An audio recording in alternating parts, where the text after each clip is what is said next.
Hi guys, welcome to Counterpoints. My name is Connor, and today we're going to be breaking down the Angels of Death Episode 6, Against the Horde. It is a padded episode, so I promise to show you the cool parts, break down the most interesting aspects, and summarize the plot. If you want to watch the original in its entirety, please subscribe to Warhammer TV, and if you're in a non-service country, use a VPN. This episode is brought to you by Mastermind Models and Miniatures and Liber Demonica. Mastermind Models and Miniatures is an excellent painting studio out of Huntsville, Alabama, who do beautiful commission work domestically and internationally. So if you have a pile of shame that's dragging you down, be sure to message them in the description below. Liber Demonica is an Estonian-based third-party bits manufacturer who make absolutely amazing conversion pieces for Warhammer 40k that will take your minis to the next level. Be sure to check them out as well. This episode begins with, there is no sacrifice more noble than to give your life for a cause in which you truly believe. In all the long millennia of human history, there has never been a worthier cause than that of the Imperium. Sanguinius.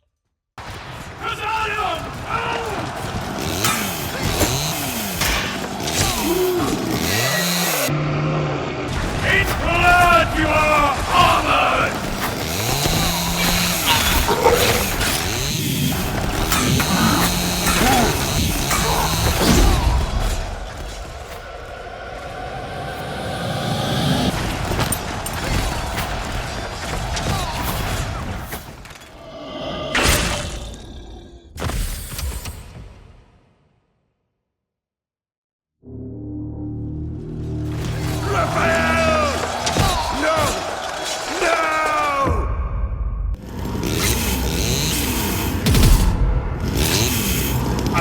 Vengeance! I am wrath!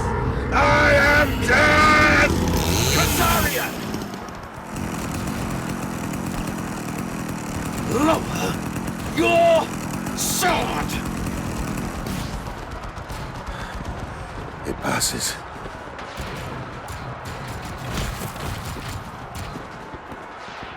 I remember. Raphael. Can you stand, Kazarian? Close ranks! Tiro, lay down Hellfire. Sangreal, retrieve Brother Melchior. And take right flank. Vigilio, left flank.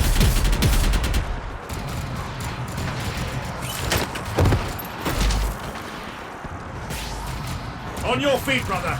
This is no place to die.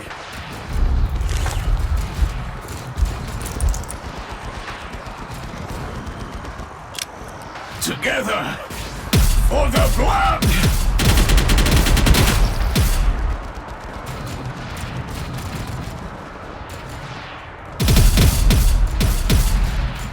We are surrounded! Glory and death!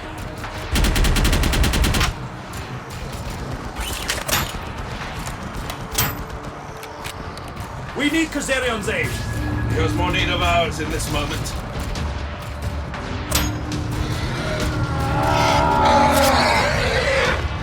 Stand firm! Make them pay for every inch with blood!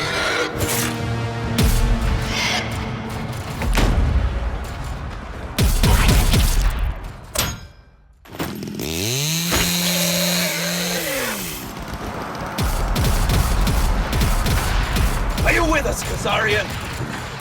I am with you.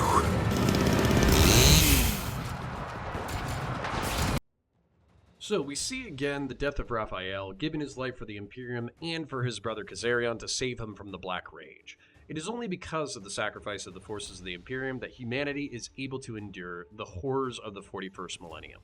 But sacrifice in blood will only get you so far. And Chaos is able to snap Kazarian out of his rage and shows the Blood Angels grace of forgiveness and mercy. Blood Angels study 5 virtues and 5 graces to temper their souls in battle. And it would have been easy for Ancaeus to let Kazarian launch into a berserker rage and cut back the Horde. This would have resulted in Kazarian being lost to insanity or lost in battle, but would have bought the other brothers some time. This choice, however, would have been dishonorable, and despite Kazarian getting Raphael killed, Ancaeus brings him back into the fold, shows him mercy and forgiveness, and rallies his brothers to protect Kazarian. Melchior survived his improvisational bomb he used to kill an aberrant 2 episodes ago, showing the supreme Astartes' physiology. Space Marines have extra organs, reinforced bones, and a fused ribcage, along with accelerated clotting and healing. It's only through these enhancements that Melchior is able to survive, let alone fight. Tiro, which I must point out is Latin for fire, bellows glory in death before Kazarian rallies himself and they defend against the oncoming horde. A vessel is on a collision heading, Shipmistress. Fire the batteries. Full broadside.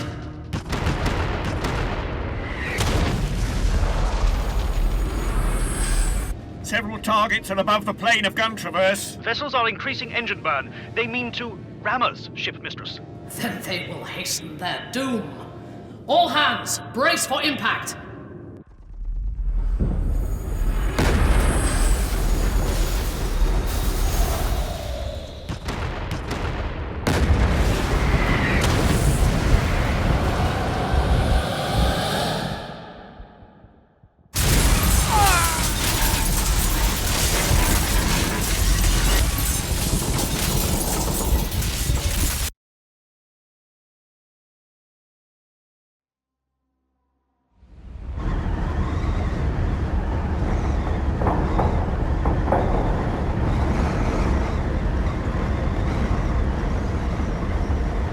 We have been boarded, Shipmistress. Enemy contacts in decks 40 through 47.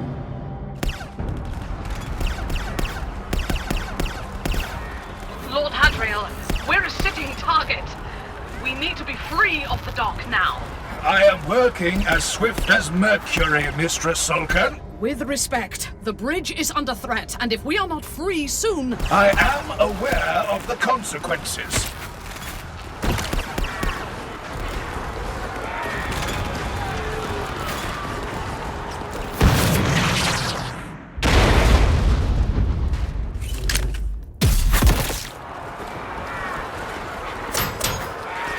My optimism appears to be unfounded, Shipmistress. I cannot release us from the dock from here. It might be possible from within the docking limb, but the enemy's strength is too great for me alone. We shall come to aid you. Negative. The bridge must hold. I am withdrawing. There is another possibility of aid. The Sword of Baal is still locked to the limb and has to deal with an oncoming rush of cultists while also defending itself against ships from the flotilla.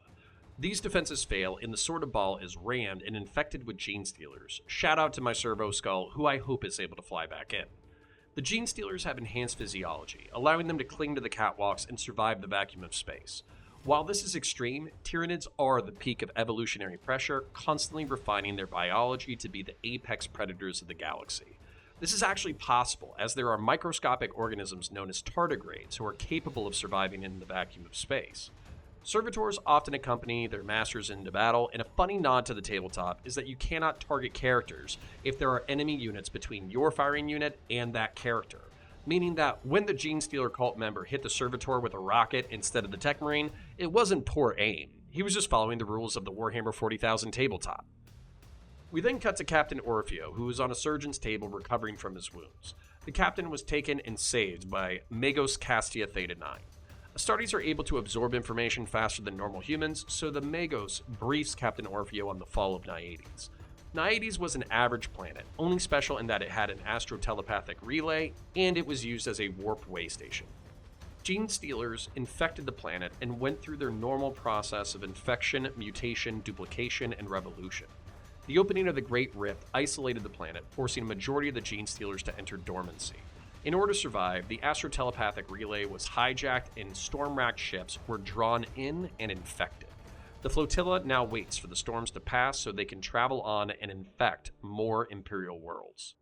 Magos Castia Theta 9 has been waiting for Imperial relief, which Captain Orfeo mocks as improbable, and it was only by happenstance that the Marines found the planet. The Magos retorts incisively that given enough time, the improbable becomes inevitable. While later in the episode, Angels of Death jumps back and forth too much, so I'll just tell you this now. Captain Orfeo attempts to leave to join Ancaeus' squad, but is unable to because he has been quote-unquote betrayed by his flesh.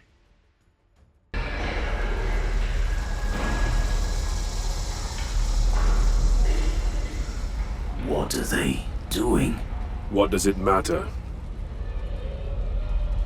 Do you need help reloading? No. Do you?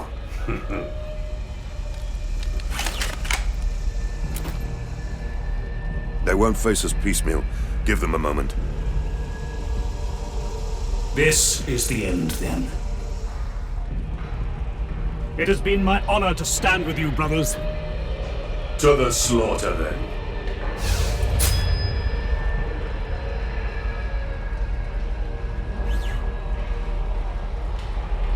To the end.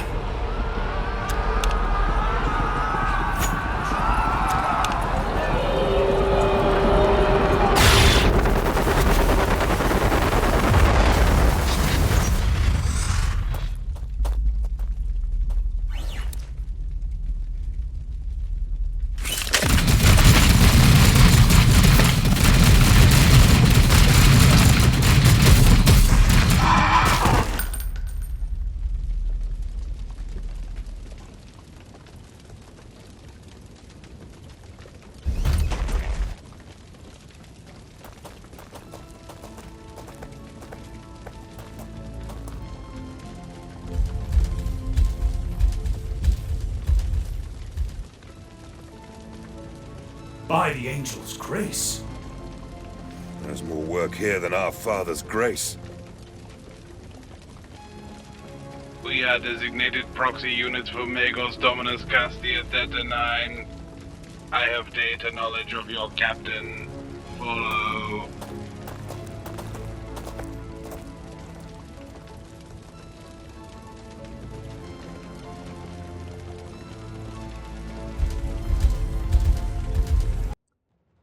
Now, to the end sounds like a toast to the Space Marine's death, but if I remember correctly, it's actually much deeper. The Primarchs vowed to each other to the end during the Great Crusade, which was a pledge to each other to face all of the horrors of the universe together as brothers. This pledge became bitter in the mouths of the Astartes during the Horus Heresy, but it is a solemn vow that brings Space Marines together. To stare into the maw of the horrors of the galaxy and to fight shoulder to shoulder until victory or until the bitter end. Which is delayed because of plasma cannons. The timely intervention of the Mechanicus sees our Marines survive another day, and they quickly cut down their shocked opponents. The Astro Telepath hides, and the Naval Armsmen prepare for their last stand, which brings us to this episode's conclusion. If you enjoy my breakdowns, like, share, and subscribe, and leave a comment. If you can't think of anything else to say, type comment for the comment gods below. I will salute you in real life with the Aquila, but in the comments, I will reply with an 07. 0 being the head, and 7 being a salute. Saluting you for your service. Consider joining our Patreon and Discord linked below, or support our channel sponsors. I appreciate you, and I'll catch you in the next one. Bye for now. Thank you to our patrons, Ramiro Gallegos, Nick Chidanava, Matthew Jones Carter, Kevin Rabb, Weeble666, Abigail Shane, Leo, That Rye Guy, Deidre Barlow, Lesser Garbage, Colbius, Christian Stafford, Fearmonger, Ellis Hayward, Driz, Medicine, Miles, Keo Deus Fetas, Thomas Jones, Thomas Concepts, Column, Pull Up a Couch, or